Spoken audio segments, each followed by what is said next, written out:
di perbatasan desa yang terpencil, di antara hutan yang lebat dan padi yang menguning, terdapat sebuah rumah tua yang terlupakan, dikelilingi oleh pepohonan tua yang menjulang tinggi. Rumah itu berada dengan anggunnya seperti penjaga rahasia yang terkubur. Keluarga Widodo adalah yang pertama kali menempati rumah itu setelah puluhan tahun ditinggalkan. Mereka pindah dari kota besar untuk mencari ketenangan, tidak sadar akan kehadiran gelap yang tersembunyi di balik dinding-dinding rapuh rumah tua itu. Namun sebelum kita lanjut ke ceritanya, buat kalian yang baru bergabung di channel ini, jangan lupa kalian klik tombol like, subscribe, dan hidupin notifikasinya agar kalian tidak ketinggalan saat channel ini mengupload cerita-cerita terbaru. Bagaimana kelanjutan cerita ini? Langsung saja kita simak ceritanya. Tuyul.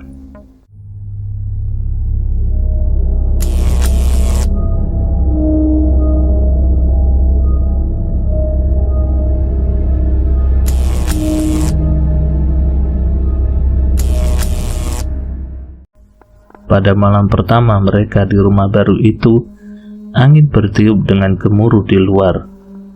Widodo dan istrinya Siti duduk di ruang tamu yang minim cahaya, memandangi kobaran api unggun yang bergoyang-goyang dengan anggunnya.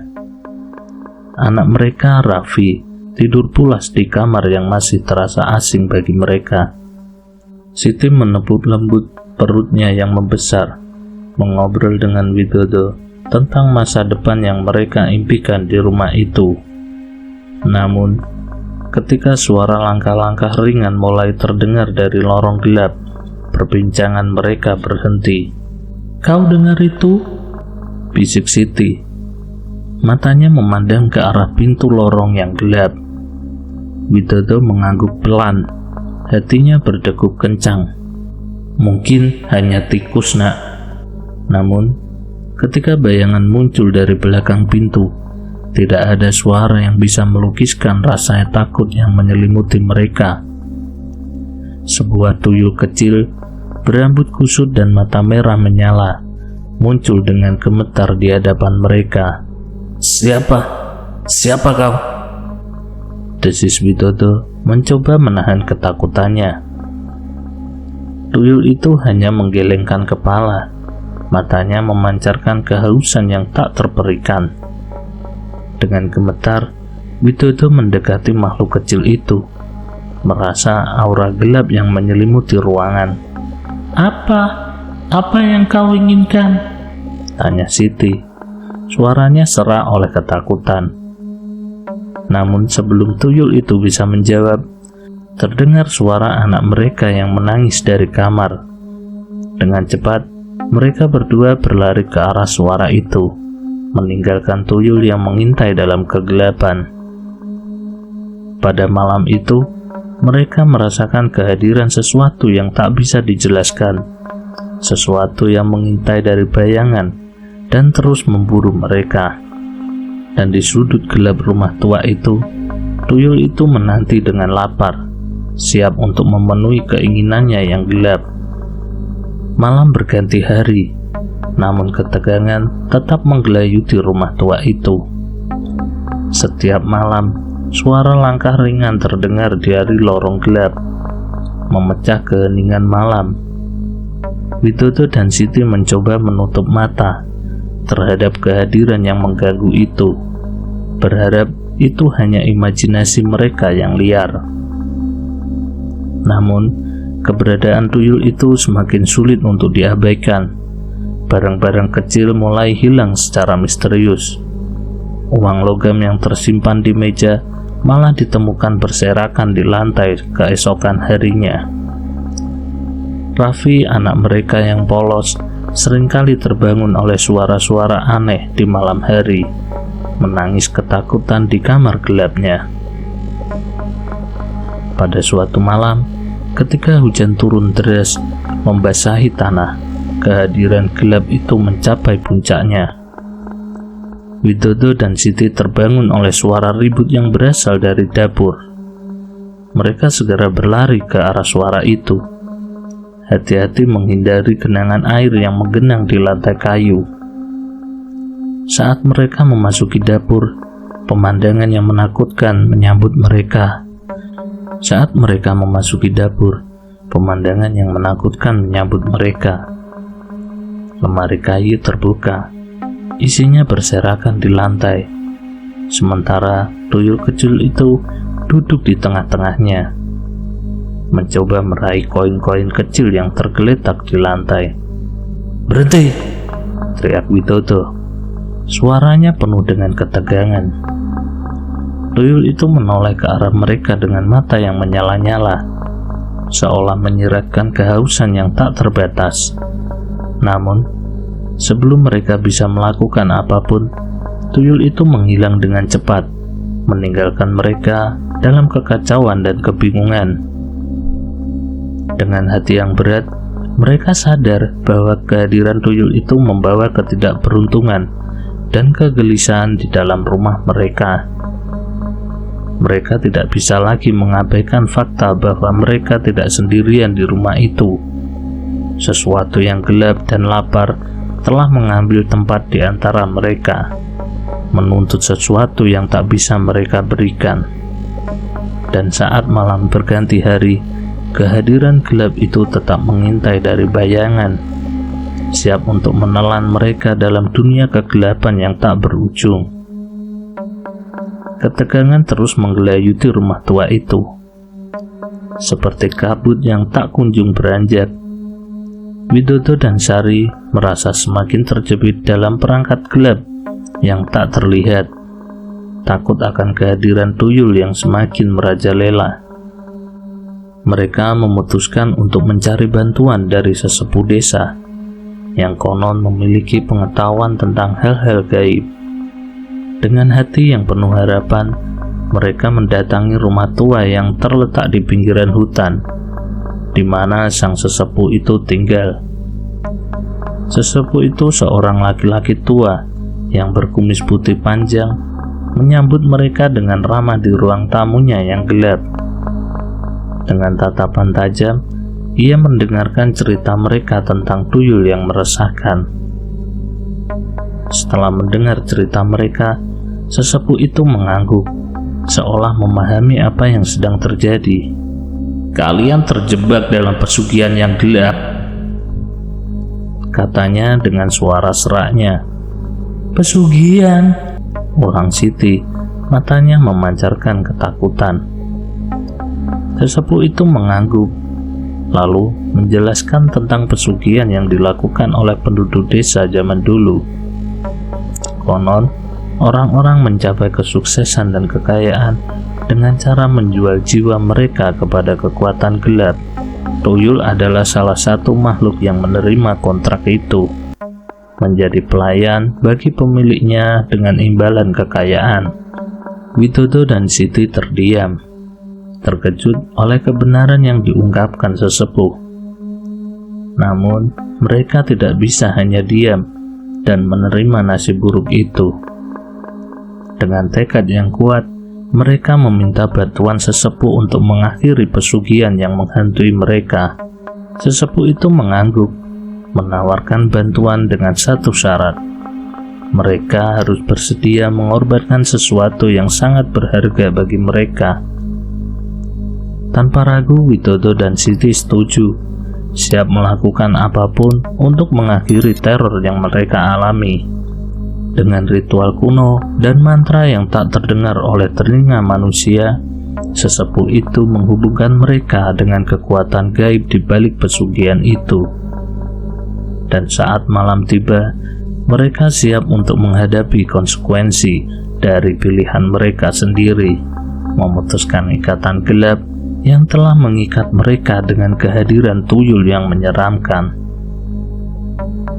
Meskipun ritual pemutusan ikatan telah dilakukan dan kehadiran tuyul berhasil diusir dari rumah mereka, keluarga Widodo tidak bisa menyingkirkan perasaan kegelisahan yang terus menghantui mereka. Bayangan-bayangan gelap masih terasa mengintai di sudut-sudut rumah tua itu, mengingatkan mereka akan dosa-dosa yang tersembunyi di masa lalu. Widodo merasa beban yang berat di pundaknya. Dia tidak bisa menghapus ingatannya akan ketika mereka menemukan bukti-bukti tentang praktek pesugihan yang menyeramkan. Kengerian itu memperumit rasa takut dan kecemasannya, membuatnya sulit untuk tidur di malam hari. Sementara itu, Siti dan Raffi juga merasakan kehadiran gelap yang tersisa.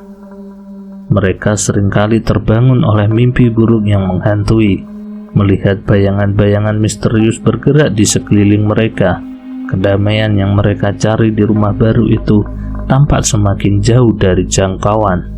Widodo tahu bahwa untuk benar-benar melindungi keluarganya, dia harus mencari tahu lebih lanjut tentang sejarah gelap rumah itu. Dia memutuskan untuk melakukan penyelidikan lebih lanjut, mencari tahu apa yang sebenarnya terjadi di masa lalu dan bagaimana dosa-dosa itu telah mempengaruhi keadaan rumah itu saat ini. Dengan hati yang penuh dengan ketakutan dan penyesalan, Widodo mulai mengumpulkan informasi dari berbagai sumber.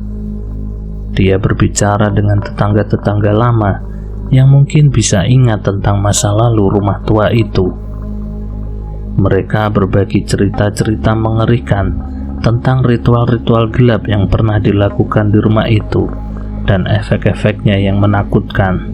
Namun, semakin dalam Widodo menyelidiki, semakin banyak rahasia yang terungkap.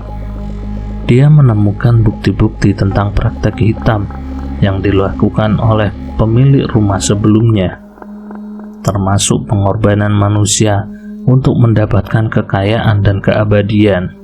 Kesadarannya akan dosa-dosa itu membuatnya merasa semakin terhimpit oleh beban yang berat. Dalam kegelapan yang masih tersisa, Widodo merenungkan langkah-langkah selanjutnya yang harus diambil untuk melindungi keluarganya dari kegelapan yang gelap yang masih mengancam mereka. Dia tahu bahwa untuk benar-benar mengusir kegelapan itu dari rumah mereka, dia harus menghadapi masa lalu yang gelap dan mengungkapkan kebenaran yang tersembunyi. Dengan tekad yang bulat, Widodo dan Siti memulai perjalanan mereka ke dalam masa lalu yang gelap, siap mengungkapkan rahasia-rahasia yang telah terkubur dalam bayangan rumah tua itu. Mereka menyadari bahwa hanya dengan menghadapi kebenaran yang menyakitkan, mereka dapat mengakhiri kutukan yang telah menghantui mereka. Pertama-tama, mereka memutuskan untuk berbicara dengan tetangga-tetangga lama yang mungkin masih menyimpan kenangan tentang kejadian yang terjadi puluhan tahun yang lalu. Dengan hati-hati, mereka mendekati tetangga-tetangga itu dan bertanya tentang apa yang hilang dari insiden yang terjadi di rumah itu. Dari percakapan dengan tetangga-tetangga itu, Widodo dan Siti mulai mengumpulkan petunjuk-petunjuk yang mengarah pada kebenaran yang tersembunyi. Mereka mengetahui bahwa anak yang hilang itu adalah seorang anak kecil bernama Adi, dan bahwa kejadian itu terjadi dalam suasana yang misterius dan menakutkan. Kemudian, mereka memutuskan untuk menyelidiki lebih lanjut di dalam rumah itu sendiri. Mereka melakukan pencarian teliti di setiap sudut rumah, mencari tanda-tanda yang mungkin mengarah pada kebenaran yang tersembunyi. Mereka menemukan sebuah ruangan tersembunyi di dalam rumah, tempat yang mungkin menyimpan rahasia-rahasia yang lama terlupakan. Ketika mereka memasuki ruangan tersembunyi itu, mereka disambut oleh suasana yang tegang dan mencekam. Di sana, mereka menemukan bukti-bukti yang menggambarkan kejadian tragis yang terjadi puluhan tahun lalu. Mereka menemukan gambar-gambar yang menggambarkan ritual-ritual gelap yang dilakukan oleh pemilik rumah sebelumnya, termasuk pengorbanan manusia yang mengerikan. Dengan nafas tersengal-sengal, Widodo dan Siti menyadari bahwa mereka harus mengungkapkan keberanian yang tersembunyi dan menghadapi konsekuensinya. Mereka menyadari bahwa hanya dengan menghadapi masa lalu mereka sendiri, mereka dapat mengakhiri kutukan yang telah menghantui mereka selama bertahun-tahun. Dengan hati yang berat, mereka bersiap untuk mengungkapkan kebenaran yang tersembunyi dan menghadapi kegelapan yang mengintai di rumah itu. Dengan keberanian yang timbul dari tekad untuk mengungkapkan kebenaran, Widodo dan Siti melanjutkan penelusuran mereka dalam upaya mengakhiri kutukan yang telah menghantui rumah tua itu. Mereka menyadari bahwa untuk memulihkan kedamaian, mereka harus menyelesaikan konflik yang terpendam dan memberi keadilan kepada yang telah menjadi korban. Dengan bantuan tetangga-tetangga lama dan dukun setempat, Widodo dan Siti mengorganisir sebuah upacara pemulihan di rumah tua. Mereka memanggil Roh Adi, anak yang hilang puluhan tahun yang lalu, untuk memberikan penghormatan terakhir dan meminta maaf atas dosa-dosa yang telah dilakukan oleh pemilik rumah sebelumnya. Dalam suasana yang penuh dengan kesedihan dan penyesalan, Widodo dan Siti menyampaikan permohonan maaf mereka kepada Roh Adi dan keluarganya.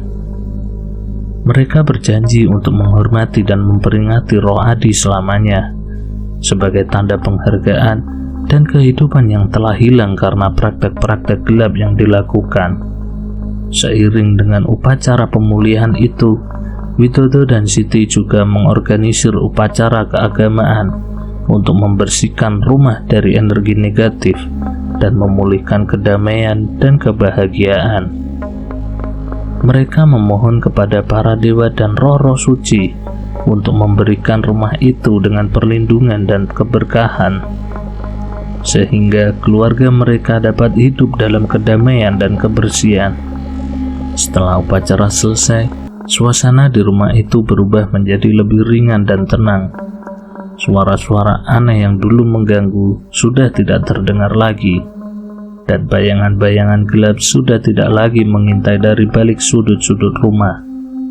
Keluarga Widodo merasa lega bahwa mereka telah berhasil mengakhiri kutukan dan memulihkan kedamaian di rumah itu. Dengan hati yang penuh dengan rasa syukur, Widodo dan Siti merenungkan perjalanan mereka dan bersyukur atas keberanian dan tekad mereka untuk mengungkapkan kebenaran yang tersembunyi. Mereka berjanji untuk menjaga keamanan dan kedamaian di rumah itu, dan untuk selalu menghormati roh-roh yang bersemayam di sana. Dan dengan langkah yang mantap dan penuh keharapan, keluarga Widodo melangkah maju ke masa depan yang cerah, siap untuk membangun kembali hidup mereka dengan penuh cinta, kebahagiaan, dan kedamaian. Begitulah akhir cerita kali ini. Saya mohon maaf jika ada salah-salah kata dalam penyampaian saya. Saya pamit undur diri. Sampai jumpa di cerita berikutnya.